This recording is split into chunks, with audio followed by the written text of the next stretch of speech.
Hello, everyone. Welcome to NFL Inside the Lab. It's week 15. We're going to go over some injury news, and we'll talk some projector changes. And as always, we'll answer some user questions. I am joined by Ian and Matt, as always. Guys, let's dive right in. Let me go and share my screen. We can talk through some of these injury news that we just got. Let's start on the big one here, Ian. Leonard Fournette out with a quad injury, which means we have Chris Ivory to add to our list of value running backs on the week, of which we have quite a few. What's going on here? What would you expect from Ivory? We've had a couple games this season where we've seen this situation. So what would you expect from this committee or this backfield in week 15? Yeah, we're basically expecting Ivory to work as the featured back. TJ Yeldon's been involved, but as far as the snaps and touches are concerned, I mean, Ivory has definitely been that guy in those two games that Fournette's missed this season, like you mentioned. They definitely did have some solid, good game flow in those games for a rush-heavy attack. We've seen them get away from that a little bit in recent weeks, but, as a double-digit home favorite against this Texans defense, it's hard to be too mad about anything about this spot for Ivory. Yeah, for sure. So Freeman, a really interesting week. We haven't really had a ton of value running backs all year. And then this week, we have like guys like Kenyon Drake who got the Monday night price discount. We have guys like Alex Collins. We have the Minnesota running backs. We have Samaje Perine. And now we have Chris Ivory. So I think people might be a little surprised that he's projected only for 17 to 20% ownership. Because in a normal week, he would just be the absolute chalk. We saw him for like 50% ownership last time Fournette was out, and he's arguably in the best spot of all those situations that he's had this year. So what are your thoughts on Ivory and sort of compare him to some of these other value running backs? Where does he stand in the tier of those guys? Yeah, it's interesting. One thing that we've noticed is that when you get these late scratches, like on Sunday, we've seen this before, people will kind of anchor to the lineup that they've already set. And even though they know someone might be a value play and probably should be in their cash game lineup, or maybe they should go a little more with exposure in GPPs, they won't do it, in part because they've anchored to what they've been thinking the entire week. And then also they just don't want to change their lineups, which is, understandable. One thing to note, though, although it is a good spot in that Ivory is at home, he's a big favorite. The Texans, even though their defense has been, pretty horrid for the last, 10 weeks, basically, ever since Watt and Merciless went out. What we have seen is that they've still been fairly decent in rush defense. They're sixth in rush DVOA. And they've held opposing backfields rather to the third fewest fantasy points in the league. So even though it is a good spot, it might not be quite as good as people would think, given the matchup in the spot. Couldn't you give that almost exact same analysis about Alex Collins against the Browns? I think you probably could. I think one of the differences is that for the last 3 or 4 weeks, we've seen running backs have 100-yard performances against the Browns, and we haven't really seen that quite as much with the Texans. Yeah, that's very fair. All right, let's keep on moving on some of these injuries. Let's go to the Pittsburgh Steelers. Juju, what's going on with the wide receiver unit here for Pittsburgh and what's probably the game of the day, Ian? Yeah, so Juju is good to go. He popped up on the injury report with that hamstring injury that he's kind of had on and off through the last few weeks. But we're expecting him to, play his usual allotment of snaps and be good to go. Bigger news actually on the other side of the ball. As of about 15 minutes ago, we found out that Chris Hogan is not expected to suit up for this game. So obviously, we saw him in his first game back last week play over 90% of the snaps. Obviously didn't go his way, and maybe that's why they're sitting him again. But we're expecting Kenny Britt and Philip Dorsett to basically split time as that second outside receiver. But yeah, big news with that is just, Brandon Cooks really took over as that featured wide receiver one with Hogan out. So definitely a situation to be aware of. Yeah, Freeman, Hogan was the guy that was popping in our models all week because of that 5.5 price tag. So this is a really interesting game. Patriots Steelers, really high total here at 53. One of the games you probably want to get exposure to, but we also have the dynamic where we have the most expensive quarterback in this game, the most expensive running back, wide receiver, and tight end. If you want a game stack, it's impossible because the players or the position's highest salaried player is all from this game. So what are your thoughts on the injuries and then maybe where you could get some exposure in tournaments? Yeah, I mean, if you're really looking at game stack, you're going to have to go fairly contrarian with someone like Danny Amendola, who still is probably expensive for what he is, but he could get some more targets with Chris Hogan out. Also, Gronkowski, he is interesting in that he could get some more targets with Hogan out, and not like you really need much of a reason to want Gronkowski anyway, but then he also is going against the Steelers defense that is without Ryan Shazier, who is one of the guys normally responsible for defending the tight end position, and he's one of the best cover linebackers in the league. So his presence really opens up something for Gronkowski there. So if you are looking to go with one of the more expensive guys in the game, I think Gronk is going to have less ownership than someone like Bell or Antonio Brown. So you could still get a premium guy without paying nearly as much, without having to have as much exposure. Yeah. All right, let's keep on moving here. Let's go to the New Orleans Saints.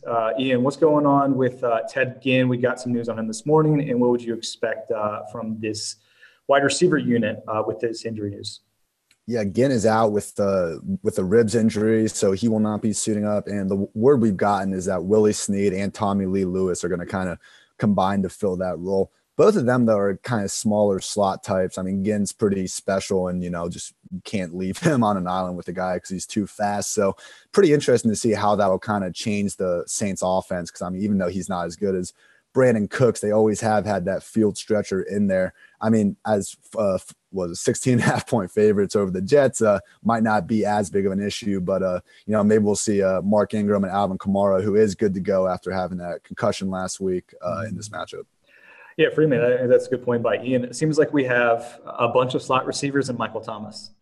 Yeah, I mean, it doesn't – I don't think it really changes much in terms of bumping up the projections for anyone else, except maybe you give a little more to Thomas and maybe you give a little more to Kamara. I just don't see them actually using Snead as like a deep target, and they haven't really used Snead much at all. Yeah. So I don't know. Tommy Lee Lewis is one of – I mean, I don't think he's really even all that fast, but I think he's probably closer to Ginn than Snead is.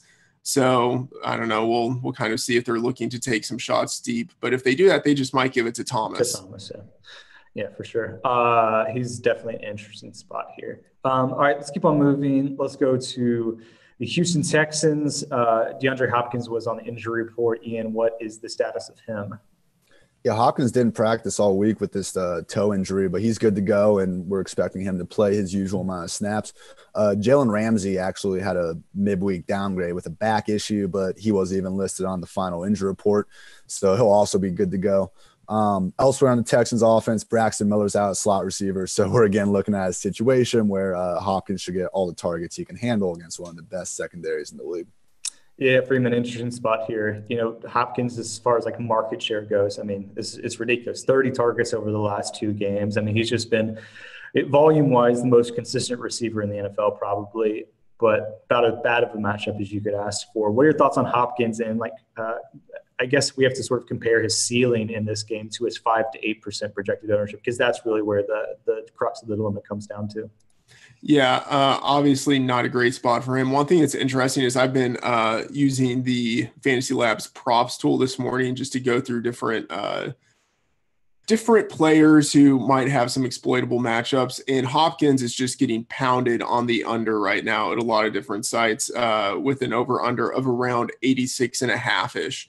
So the market is super pessimistic on his ability to get yardage against Boye and Ramsey, even though everyone knows he's going to get targets. That might be something to pay attention to. There could be some value there in the over, but at the same time, I don't want to take any wide receiver on the over going against these guys. So I don't know.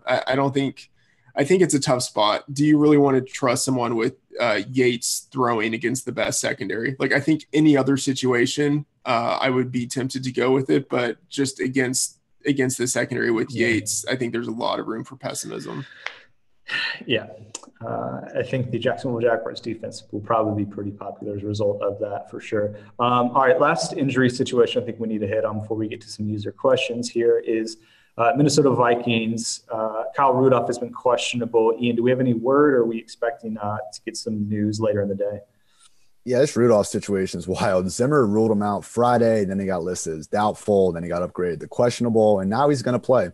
So Rudolph's active. I mean, he didn't practice all week with this ankle injury, and I mean, they wouldn't have ruled him out if they didn't think he was somewhat limited. So I have a really hard time believing he's going to be out there for every snap. And then we haven't, with the Thielen and Diggs ascension, we haven't seen Rudolph kind of have as big a role as last season. So I'm curious to hear if Freeman thinks, because I mean, banged up tight ends is a tough position to not be 100% at.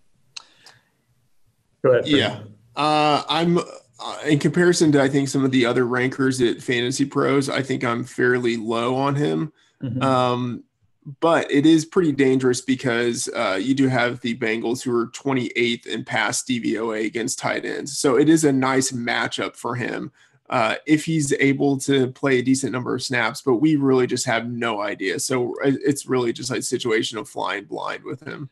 So where do you want some exposure to this offense? Because, I mean, it is a really good spot. I mean, Minnesota's at home. They're implied for 27.5 points, which is one of the highest marks of the week. They're 12.5-point favorites. I mean, a lot of these guys are staying out in our models just because of the matchup and the Vegas total. But I do think that this game is not going to be very highly owned.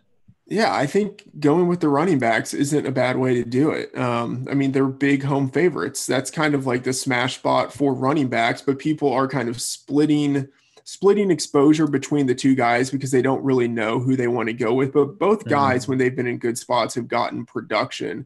And I mean, Diggs and Thielen, they're both great, but especially Diggs can be a little more volatile. So I don't know if I want to go with him, especially in a spot where the team probably won't need to throw the ball anyway. Very fair. All right, let's get to a couple questions before we get out of here. A lot of questions on, I mentioned all of these value running backs, and there was one guy that I didn't mention who is probably deserves to be in that group as well, which is Mike Davis at 4K. Ian, I'll start with you. Let's talk about this Seattle offense and really this whole game, because we have Robert Woods back on the other side too. So let's talk about maybe where we want to target this game, but let's start with Davis. Yeah, man, I'm loving Mike Davis this week. We've seen him work as their featured back against the Eagles, Jaguars, and that first half of the Falcons game before he got hurt. And he looked good against the Eagles and Jaguars. I mean, Jaguars got that secondary, but solid run defense, adding Darius as well. So, Thomas Rawls and Eddie Lacy couldn't average over 2.6 yards per carry this season. Davis is at 4, which in Seattle basically makes you the second coming of Barry Sanders. And we get this Rams defense that, yeah, they're very talented, but they're 19th in rush DVOA this season, which I think makes sense when you have a converted safety and Mark Barron at linebacker, and Ogletree is more of a rangy coverage type. So, yeah, I think Mike Davis, he's locked down that featured role. He's getting, the easiest, still kind of tough matchup he's had in weeks. And, obviously we're concerned about Russell Wilson maybe getting some of those red zone touchdowns and his whole influence on the rushing game. But I mean, other than Chris Carson, Mike Davis is about the only glimpse of hope we've seen in the Seattle backfield this season. Yeah, so interesting. So Freeman, let's talk about some of these running backs again. We have Davis, we have Collins, we have Kenyon Drake, and we have Chris Ivory. Which of those running backs do you think has the most risk? If we're going to try to identify maybe a fade, we obviously have to incorporate ownership into that. But just as far as matchup, role, and stuff like that goes, who has the most risk of those? I mean, I think the riskiest is probably Kenyon Drake, in part because he's 31 to 40% in terms of his ownership projection. So that's super high. And where is he now in terms of his salary on DraftKings? I think he's around 5,800. 5.8, yeah. Yeah. So, I mean, when you look at that compared to Mike Davis, who's 4,000, and who is going against a Rams defense that is allowing top 3 fantasy marks to opposing backfields. That's a really nice spot for him. And he's gotten, I think, anywhere from 15 to 19 opportunities per game in the 2 games in which he started. So a small sample, but they're at home and favored. And he's, I think, the cheapest of the group. And he has, I think, the lowest ownership projection of the group. So he's the one I would like the most. And then Kenyon Drake, I think, is the one that I would be tempted to fade the most in GPPs. I still think he's a guy you definitely want in cash. Sure. Cool. Let's keep on moving. Some good questions that we've gotten here. One that I think is really good here. Let's go to the Philadelphia Eagles. What are we doing here? Ian, let's just talk about the offense. Obviously, this will be the first game without Carson Wentz, Nick Foles. isn't a quarterback. What are your thoughts on the offense? Obviously, these pass catchers' ownership have gone down quite a bit, and we have a Jay Ajayi, who is another value running back who got a majority of the snaps for the first time last week. What are your thoughts on this offense going against a pretty bad defense in the Giants? Yeah, it's interesting. The offense is getting back Zach Ertz at least, but with these pass catchers, it's so hard to tell how they're going to translate from Wentz to Foles. I think you mentioned the guy I'm most interested in is Jay Ajayi. Like you said, he set a season high in carries and touches last week in terms of season high once he got traded to the Eagles. He's averaging 7 yards per carry during his time with Philly, like really balling out. And, the hints and everything from the coaching staff and throughout the week have indicated that they could be moving towards a more featured role for Ajayi. I think it makes sense. This is a Giants defense that, hasn't really slowed down the run at all this season. And it's risky. We've seen Doug Peterson screw us in the past with who we think is going to be the featured running back for 1 week or the next. But it does seem like Ajayi is moving in that direction. And he's got the big playability and potentially the workload finally to make something happen. Yeah, definitely interesting GPP play. Freeman, quick thoughts on the pass catchers here. It is interesting. Last week, if Carson Wentz had gone down and we got Carson Wentz to Zach Ertz against the Giants, who are awful against tight ends, like it would just be the smashest of the smash spots. But 5 to 8% ownership for Ertz with Foles in. Seems like maybe the public's come down a little too much on the situation. What are your thoughts? Yeah, this might be a hot take, but I think we're going to see an Eagles team that is pretty much the Eagles team we've seen most of the season, in large part just because of that matchup. But I also don't think Foles is nearly as big of a drop-off as people think, and that, I know that's sacrilege because Wentz was playing at an MVP caliber level, but Foles has had some good seasons, even if we adjust down from his fantastic season with Chip Kelly, he still had some good production. So I don't know, I'm looking at game totals right now. The implied total for the Eagles is 24. I think they go over that. They're the highest scoring team in the league. They're facing the worst defense in the league. Just in terms of fantasy points allowed to quarterbacks, fantasy points allowed to running backs. I think however they want to score against the Giants, the Eagles will score. Obviously a lot of talent all over the place. So if Foles can even be somewhat decent, I think that they definitely have some upside and probably undervalued by the public. Some great questions in here. Let's talk about the San Francisco 49ers. This is an interesting game. The 49ers and the Titans, probably not an exciting one from people want to watch it. Maybe a corner TV game as Chad Scooch would call it. But for DFS, we've got to talk about these games. Not a terrible total at about 45. Freeman, what were your thoughts on Jimmy over the first 2 games? He is 2-0 for the 49ers. So what are your thoughts on him against this pretty good matchup against the Titans? It's I think impossible for me to like Jimmy Garoppolo enough. Even though he hasn't been throwing touchdowns, he's been getting the yards, he's been accurate, and he's been doing it with receivers who basically suck. Goodwin is fine, but he's not a number 1 receiver.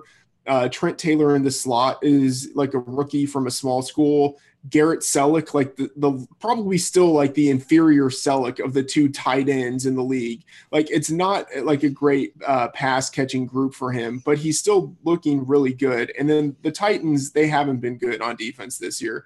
I think he's in a decent spot at home. One thing to pay attention to, and this is courtesy of our friends at Sports Insight and Bet Labs, whenever you have a team with a 3-8 record or whatever it is, but a losing team that is favored like this, you really have to pay attention to it. When the bookmakers make a stand like that, it historically has really meant something. So people should pay attention to the 49ers in this spot. Yeah, definitely interesting that they the records do not indicate that the 49ers should be 2.5-point favorites, but here we are. Jimmy G playing really well. Ian, is it his stack partner is a good one? Don't overthink it. Yeah, I think so. I agree with Friedman. I don't know that Marquise Goodwin would be a wide receiver one any other offense except maybe like Chicago. But I mean, he's gotten 20 targets over the last 2 weeks. No one else on the team has over 12 in that span. So I'm sorry, over 8. So Goodwin's, I mean, he's at least getting treated like a number one receiver by Jimmy Garoppolo, and that's all that we can really count all that for matters, anyways. honestly. Yeah. Right. So, and I mean, against this bad secondary, like Goodwin is legitimately like one of the top 5 fastest players in the league. I mean, he's got legitimate Olympic track speed. So, yeah, it might not be the best, but for him, he does have that, one play, 60+ yard potential. So, yeah, I definitely like the Jimmy G Goodwin stack. All right, last game let's touch on here is the Green Bay Packers visiting the Carolina Panthers. We have some really interesting plays here on both sides of the ball. Cam, obviously, projected to be one of the higher-owned quarterbacks going against his really bad Packers pass defense. And then Devin Funchess, his now number one wide receiver, is projected to be pretty highly owned. Ian, I'll kick to you on the Panthers, and then I'll get Freeman's thought on the Packers before we get out of here. Cam, to Funchess seems to be pretty popular. Is that sort of like where you should go? I mean, we see the Packers have been a pretty strong pass funnel defense. They've been actually not terrible against the run. So I think people might be interested in guys like McCaffrey and maybe even Jonathan Stewart after the 3 touchdown performance. But it seems like Cam to Funchess is like really what you want here.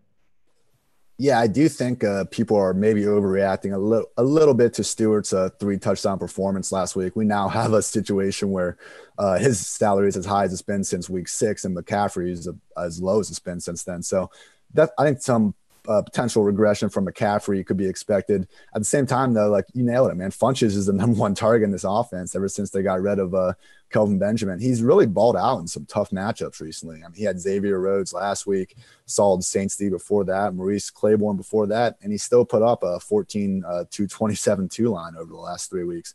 Now he gets his Packers pass defense, like you said. I mean, they're allowing the most DraftKings points per game to opposing wide receiver units this season. We've seen Demarius Randall actually ball out the last few weeks. He was giving Josh Gordon crap on Twitter. But, I mean, at the same time, we got Funchess, 6'4", 230-pound beast. Yeah. Randall's only 5'11", 195. So, like, Funchess lives and dies on these contested balls that Cam's feeding him. And I don't think Randall is necessarily a guy that can completely shut down Funchess. Yeah, this is like a tight end going against like a smaller corner. Like, yeah, it's definitely a matchup to target. All right, Freeman, let's end on the Packers, the guy that you had as your picture of your quarterback breakdown. Aaron Rodgers is back. So people are going to want to at least get a little bit of exposure to him. Even in a bad matchup, he's projected a 9 to 12% ownership, which is one of the highest marks for quarterbacks. The question is Devontae still the number one wide receiver, or is it Jordy, or can we get a little Randall Cobb as a GPP play? Jamal Williams, are you expecting him to have a heavy load with Aaron Rodgers? I know that's a lot of questions, but let's end on your analysis on just what you expect from this offense. Yeah, I think in comparison to what we saw previously in the first 5 games, the first 5 full starts for Aaron Rodgers, Jamal Williams is going to get more action in comparison to what Ty Montgomery was getting. So I actually have, I think, already placed a prop bet on the over for Jamal Williams yardage.